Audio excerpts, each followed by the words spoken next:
Your money, your relationships, your health, overall quality of life just improves once you stop comparing yourself to other people. You see, I was guilty of this so much when I was like 19, 20, when I was just going to university. I constantly looked at everybody else and what they had and just looked at myself and thought, why wasn't I there? There was always a taller guy, there was always a guy with a better beard, better hair, better car, nicer place to live. And all those thoughts just brought me insecurity, made me feel unattractive. It took me a long time to realise that those thoughts finally served me no purpose, and I learned how to overcome and beat that habit of comparing myself to other people. So the first thing to understand is comparisons are not equal. You wouldn't compare a motorbike to a plane. They're totally different vehicles and they're meant for totally different things. So why compare yourself to somebody else? There's literally thousands, if not millions, of different variables between me and another person. And you know that in science, for a comparison to be effective, all of the variables must be kept the same and only one variable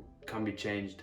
But we have different thoughts, different ideas, different visions, different bodies, different environments, different relationships than the person we're comparing ourselves to. So even we know in our minds that it's not even a fair comparison. The second way to stop comparing yourself with other people is to be grateful for what you have. So if I look at myself, I can just say, look, I'm short. My YouTube channel doesn't have thousands and thousands of subscribers. My physique doesn't look like Mike Thurston's. I'm not living in Dubai or a warm country. I don't have time and place freedom yet.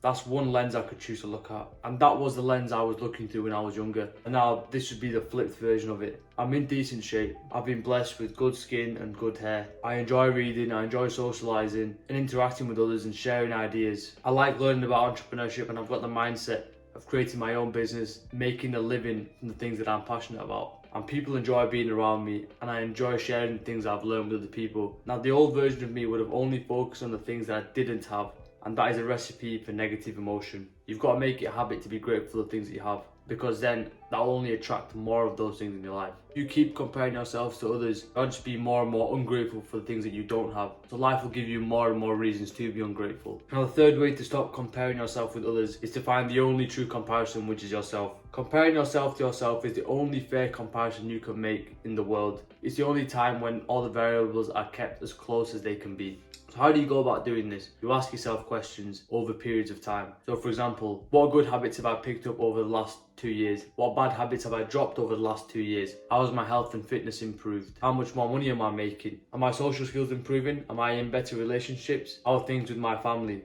Are they better or worse? Am I more confident than I was before? So these are examples of questions you can ask yourself over every 6 months or every year to compare yourself to who you were before and see how you've improved from then. And that is really the only true comparison you can make. Now, something I learned to do is to spread good thoughts to other people, even in your own mind. If I see someone having a successful business and having good relationships, I wish them well in my own mind. I wish them success. So start to create positive associations with other people instead of the negative ones that you normally do through comparison. Now, you got to understand that comparisons are always a losing game. In order for comparisons to work, someone has to be a winner and the other person has to be a loser. It's a zero-sum game. And once you start comparing yourself to others, there's no stopping. And no matter how good you get, there's always probably going to be someone better. So the only comparison you can really make is with yourself. Look at who you were before and make it a habit of constantly beating that. If every year you look back and you're an upgraded version of yourself, then you're doing things right.